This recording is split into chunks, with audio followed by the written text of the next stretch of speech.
ঝগড়া হলে আমার স্ত্রী অন্য ছেলের সাথে প্রেম করে। বিষয়টা বুঝতে পারি বিয়ের 1 সপ্তাহ পর।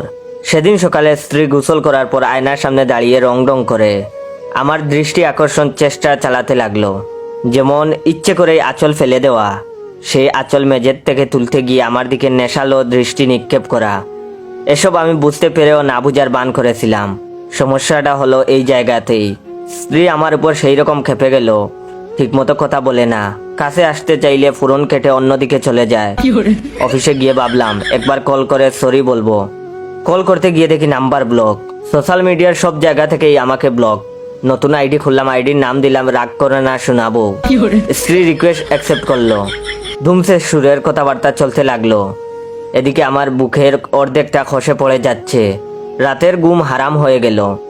সামান্য আদর করিনি, যার জন্য ফেসবুকে যার তার সাথে প্রেমালাপ শুরু করে দিবে। দীর্ঘ 2 দিন পর 2টা আইসক্রিম, একটা লাইটিং বেলুন আর 1 প্যাকেট হাওয়াই মিঠাই নিয়ে স্ত্রীর রাগ ভাঙালাম। অবিশ্বাস্য ঘটনা ঘটলো তখন।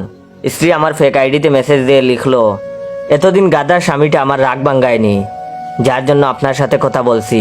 এখন আমার রাগ শেষ, সো গুড বাই। এটা লিখে ব্লক করে দিছে। এমন ঘটনায় আমি হতভম্ব। এ কেমন মেয়ে, স্বামীর সাথে রাগ করে থাকলে অন্য কারোর সাথে কথা বলে সেই রাগ প্রশমন করে। কিছুদিন বাদে আমার কলিগ ইমন বড্ড মিল দিতে শুরু করলো। বারবার আমার স্ত্রীর সম্পর্কে জিজ্ঞেস করে। মনে খটকা বাড়তে লাগলো, স্ত্রী আবার আমার উপর রাগ করে কলিগের সাথে কথা বলতেছে নাকি।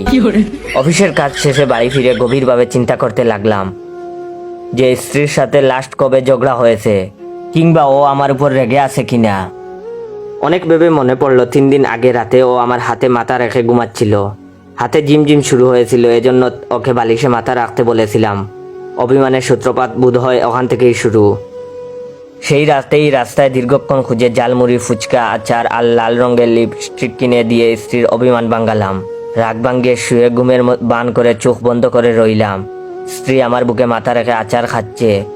খাওয়া শেষে মেসেঞ্জারে ঢুকে সেই কলিগকে ব্লক করে দিল।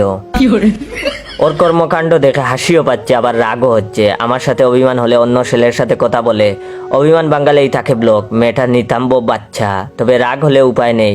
15 বয়সী মেয়েকে বিয়ে করেছি, পাগলামি তো সহ্য করতেই হবে। তবে চালাক আমিও কম না। একজনের থেকে 250 টাকা দিয়ে 100টা আইডি কিনে নিলাম। সবগুলো আইডি দিয়ে স্ত্রীকে রিকোয়েস্ট পাঠিয়ে রাখলাম। এখন অভিমান হলেও আমার যে কোনো একটা ফেক আইডি রিকোয়েস্ট অ্যাকসেপ্ট করবে। আমি কাজের ফাঁকে ওর সাথে ফেক আইডিতে কথা বলি। মজাই লাগে বিষয়টা। 2-3 দিন পর চকলেট, ঝালমুড়ি, ফুল এসব দিয়ে রাগ ভাঙাই। রাগ ভাঙানোর সঙ্গে সঙ্গে ও ফেক আইডিকে ব্লক করে দেয়। এই কয়েকদিনে 50টা আইডি ব্লক করে দিয়েছে। আবার আইডি কিনতে হবে। ঘরের অভিমান ঘরের লোকের সাথেই মেটাচ্ছে মেয়েটা। অপেক্ষায় আছি কবে ও বড় হবে।